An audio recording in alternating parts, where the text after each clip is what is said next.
श्री स्वामी समर्थ. जय जय स्वामी समर्थ. ब्रह्मांडाच्या अनंत गर्भात अशा अनेक शक्ती दडलेल्या आहेत, ज्या मानवी बुद्धीच्या पलीकडच्या आहेत.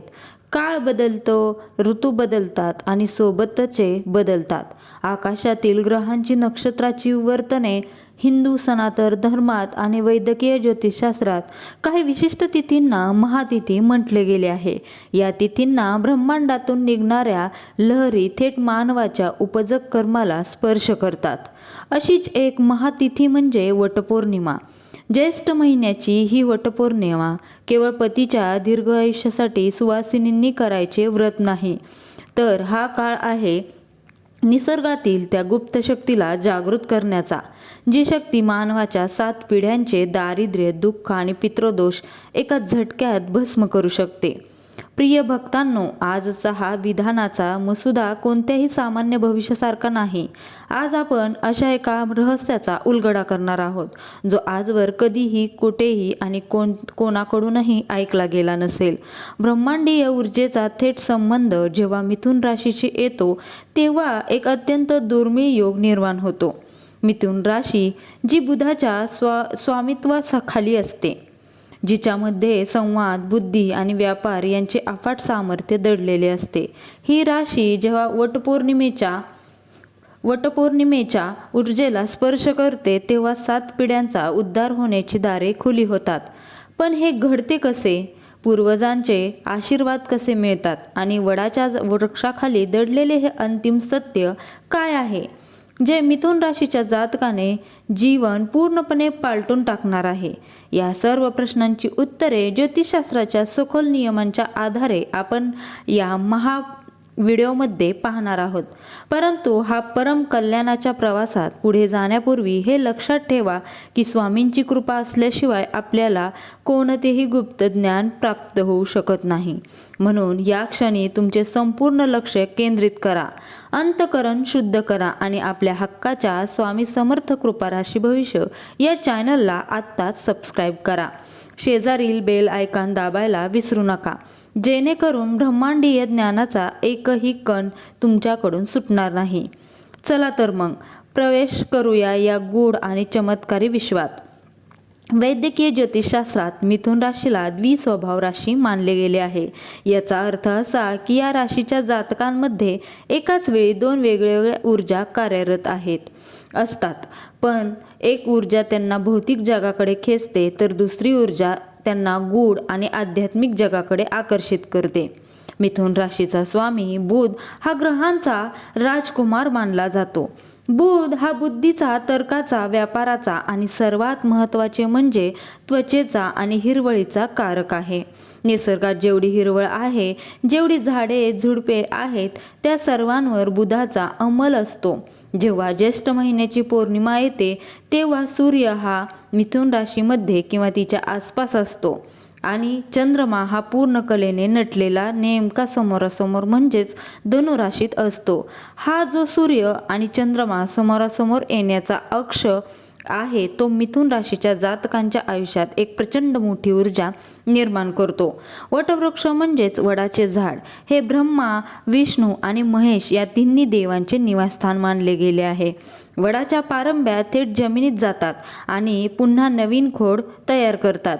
हाच तो निसर्गाचा नियम आहे, जो मानवाच्या वंशावळीशी म्हणजेच 7 पिढ्यांशी जोडलेला आहे.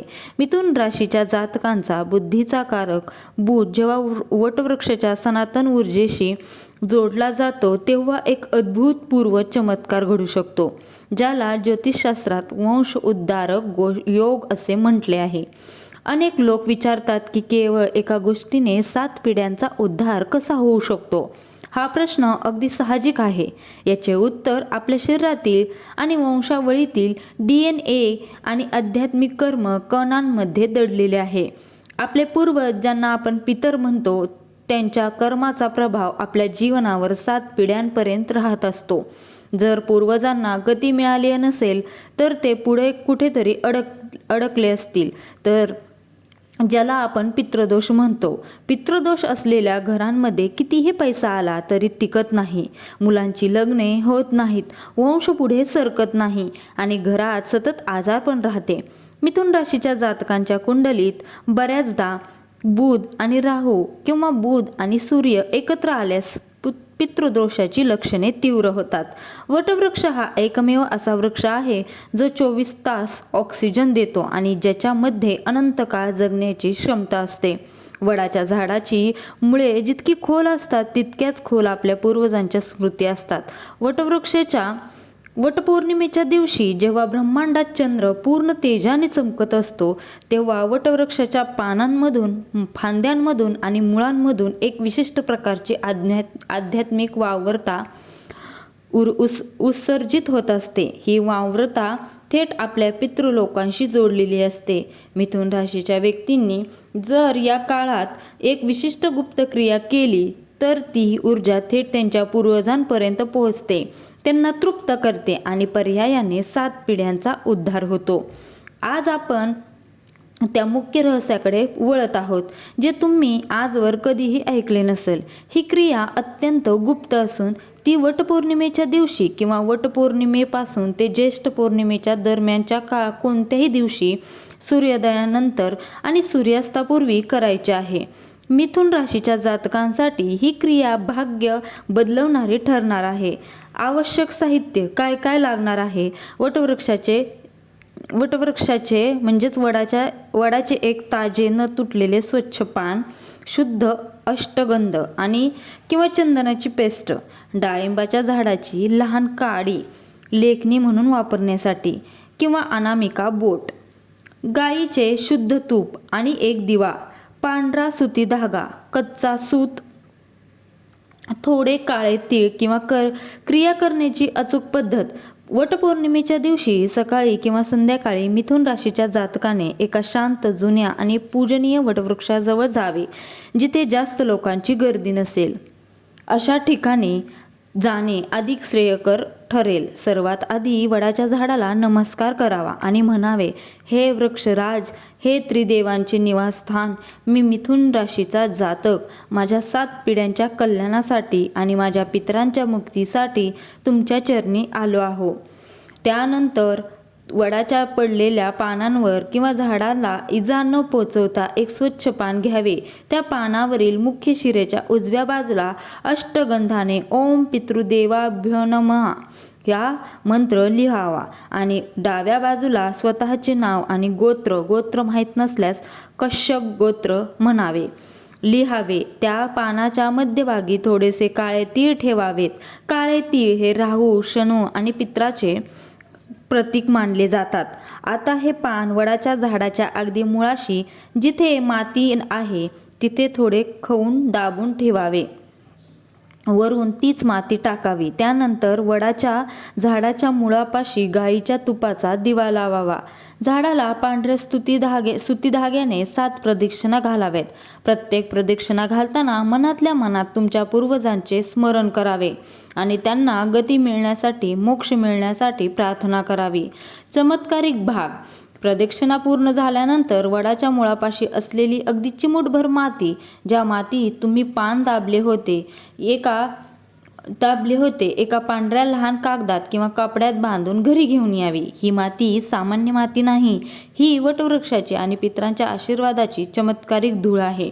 ही माती घरी आणून तुमच्या देवघरात किंवा तिजोरीत ठेवावी. या क्रियेमागील ज्योतिष विज्ञान. बुध मिथुनचा स्वामी हा पानांचा कारक आहे. अष्टगंध हा गुरु आणि चंद्राचा कारक आहे. काळे तीळ शनीचे कारक आहे आणि वटवृक्ष स्वतः केतू आणि शिवाचे प्रतीक आहे.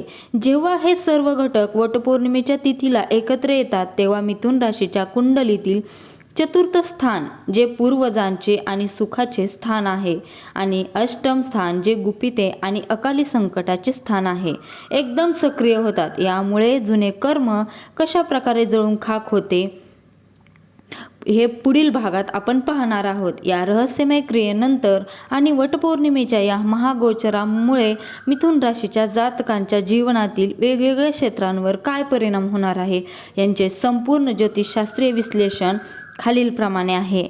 आर्थिक जीवन आणि धनसंपत्ती. मिथुन राशीच्या आर्थिक संपत्तीचा विचार केला तर या राशीच्या धनस्थानाचा धनस्थानांचा स्वामी चंद्र आहे आणि लाभस्थानाचा स्वामी मंगळ आहे. वटपौर्णिमेच्या काळात चंद्र धनु राशीत असल्याने मिथुन राशीवर समसप्तक दृष्टी पडत आहे. अडकलेला परतावा, परत तुमचा पैसा अनेक वर्षापासून कुठेतरी अडकला असेल, कोणी तुमचे पैसे बुडवले असतील तर या काळात ते पैसे अचानक परत मिळण्याचे योग आहेत. बुधाच्या प्रभावामुळे तुम्हाला एकाच वेळी 2 ते 3 वेगवेगळ्या मार्गाने धनलाभ होऊ शकतो. विशेषतः जे लोक डिजिटल मीडिया, लेखन, सल्लागार किंवा कमिशनच्या व्यवसायात आहेत त्यांना अफाट संपत्ती लाभेल. जर तुम्ही कर्जाच्या विळख्यात अडकला असाल तर या वटपौर्णिमेला तुमच्या डोक्यावरील कर्जाचा बोजा हळूहळू कमी होण्यास मदत होईल. पूर्वजांच्या आशीर्वादामुळे तुम्हाला नवीन मालमत्ता किंवा जमीन खरेदी करण्याचे भाग्य लाभू शकते. करिअर, नोकरी आणि व्यवसाय. करिअरच्या दृष्टीने मिथुन राशीच्या जातकांसाठी हा काळ दशम स्थान सक्रिय करण्याचा आहे. नोकरीत मोठे परिवर्तन होऊ शकते. जे तरुण परदेशात जाऊन शिक्षण घेऊ इच्छितात किंवा नोकरी करू इच्छितात त्यांच्या मार्गातील सर्व अडथळे दूर होतील आणि विजा मिळण्यात येणाऱ्या अडचणी संपतील. बाजारात तुमची प्रतिष्ठा वाढेल. कौटुंबिक जीवन सुखकर होईल. वादविवाद नष्ट होतील. आता दाम्पत्यांना अपत्यप्राप्तीमध्ये अडचणी येत होत्या. त्यांच्या घरातील पितृदोष दूर झाल्यामुळे लवकरच पाळणा हलण्याचे शुभ संकेत मिळतील. मुलांचे उच्च शिक्षण योग्य रीतीने पार पडेल.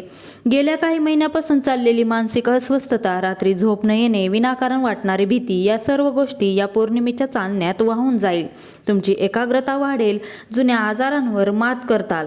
औषधांना गुण येण्यास सुरुवात होईल. मात्र खाण्यापिण्याच्या सवयीवर नियंत्रण ठेवणे आवश्यक आहे. आता आपण समजून घेऊया की 7 पिढ्यांचा उद्धार म्हणजे नेमकी काय. बऱ्याचदा लोकांना वाटते की उद्धार म्हणजे केवळ श्रीमंत होणे, पण ज्योतिषशास्त्र आणि अध्यात्मात याचा अर्थ खूप व्यापक आहे.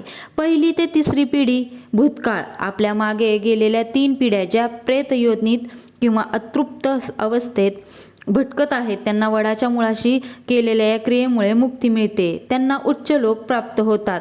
जेव्हा ते तृप्त होतात तेव्हा ते त्यांच्या वंशांना म्हणजेच तुम्हाला अखंड लक्ष्मीचा आशीर्वाद देतात. 4थी पिढी वर्तमान काळ. ही पिढी म्हणजे तुम्ही स्वतः आणि तुमचे आईवडील. तुमच्या आयुष्यातील अचानक येणारी संकटे, अपघात आणि गंभीर आजार टाळतात.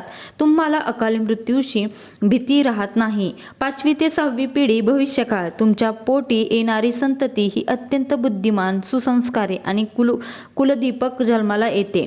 तुमच्या वंशात कोणती अपंग, मतिमंद किंवा अकाली मरण पावणारे जन्माला येत नाही. तुमच्या 7 पिढ्यांपर्यंत गरिबी पुन्हा कधीही डोके वर काढत नाही. हाच खरा वंशाचा उद्धार आहे. स्वामी समर्थांची अथांग लीला आणि शरणागतीचा संपूर्ण ब्रह्मांडीय खेळ आणि ज्योतिषीय बदलाचे अंतिम नियंत्रण कोणाकडे आहे? ते आहे आपल्या लाडक्या परब्रह्म श्री स्वामी समर्थ महाराजांकडे. स्वामी म्हणतात, भिवू नकोस, मी तुझ्या पाठीशी आहे. जेव्हा तुम्ही वरील गुप्त क्रिया कराल तेव्हा मनात कोणताही संशय ठेवू नका. स्वामींच्या चरणी पूर्ण शरणागती पत्करा. अक्कलकोटचे स्वामी समर्थ हे स्वतः दत्तात्रेयांचे अवतार आहेत आणि दत्त महाराज हे पितरांचे अधिपती मानले जातात. म्हणूनच वटवृक्षाची पूजा करताना किंवा ती गुप्त क्रिया करताना मनात श्री स्वामी समर्थ, जय जय स्वामी समर्थ या मंत्राचा अखंड जप चालू ठेवावा. स्वामींची कृपा झाली की विधात्याचे लेख देखील बदलतात. हा इतिहास आहे. मिथुन राशीच्या भक्तांनो, वटपौर्णिमा ते ज्येष्ठ पौर्णिमेचा हा काळ तुमच्या आयुष्याला एक ऐतिहासिक कलाटणी देणारा ठरणार आहे. प्रिय मिथुन राशीच्या भक्तांनो, वटपौर्णिमा ते ज्येष्ठ पौर्णिमा हा काळ तुमच्या आयुष्याला एक ऐतिहासिक कलाटणी देणारा ठरणार आहे. निसर्गाचे हे गुप्त विज्ञान आणि ज्योतिषशास्त्राचे हे नियम तुमच्या कल्याणासाठी बनलेले आहेत. या अद्भुत उपायांचा अवलंब करा आणि आपल्या जीवनातील अंधार दूर करून प्रकाशाकडे वाटचाल करा. आता वेळ आली आहे आजच्या मुख्य प्रश्नाची. तुमचे उत्तर आम्हाला कमेंट्स बॉक्समध्ये नक्की कळवा. तुम्हाला तुमच्या आयुष्यात वारंवार येणाऱ्या अडचणींचे कारण पितृदोष आहे असे वाटते का? आणि तुम्ही तुमच्या पूर्वजांच्या शांततेसाठी मिळवण्यासाठी आजवर कोणता उपाय केला आहे, तसेच स्वामी समर्थांचा कोणता अनुभव तुमच्या सर्वात जवळचा आहे? तुमचे उत्तर कमेंटमध्ये श्री स्वामी समर्थ लिहून नक्की नोंदवा. तुमच्या प्रत्येक कमेंटचे आम्ही स्वागत करू. भक्तांनो, ही दुर्मिळ माहिती, हे सखोल ज्योतिषीय संशोधन आणि ही रहस्यमय स्क्रिप्ट तुमच्यापर्यंत पोहोचवण्यासाठी आमच्या चॅनलची संपूर्ण टीम अहोरात्र मेहनत घेत असते. सनातन धर्माचा आणि स्वामींच्या कृपेचा हा प्रचार अखंड सुरू राहण्यासाठी तुमच्या सहकार्याची अत्यंत गरज आहे. जर तुम्हाला आमचा हा प्रयत्न मनापासून आवडला असेल तर व्हिडिओच्या खाली दिलेल्या सुपर थँक्स या बटनाचा वापर करून तुम्ही चॅनलला आर्थिक मदत करू शकता. तुमची छोटीशी मदत देखील आम्हाला असेच अमूल्य आणि गुप्त ज्ञान पुढे आणण्यासाठी मोठी प्रेरणा देईल. शेवटी व्हिडिओला लाईक करा. तुमच्या मिथुन राशीच्या मित्रमैत्रिणींसोबत आणि नातेवाईकांसोबत हा व्हिडिओ आवर्जून शेअर करा. आणि हो, जर अजूनही तुम्ही चॅनलला सबस्क्राईब केले नसेल तर आता स्वामी समर्थ कृपा राशी भविष्य चॅनलला सबस्क्राईब करा. स्वामी तुम्हा सर्वांना उदंड आयुष्य, सुख, समृद्धी आणि शांती देवो, ही स्वामींच्या चरणी प्रार्थना. श्री स्वामी समर्थ. जय जय स्वामी समर्थ. धन्यवाद.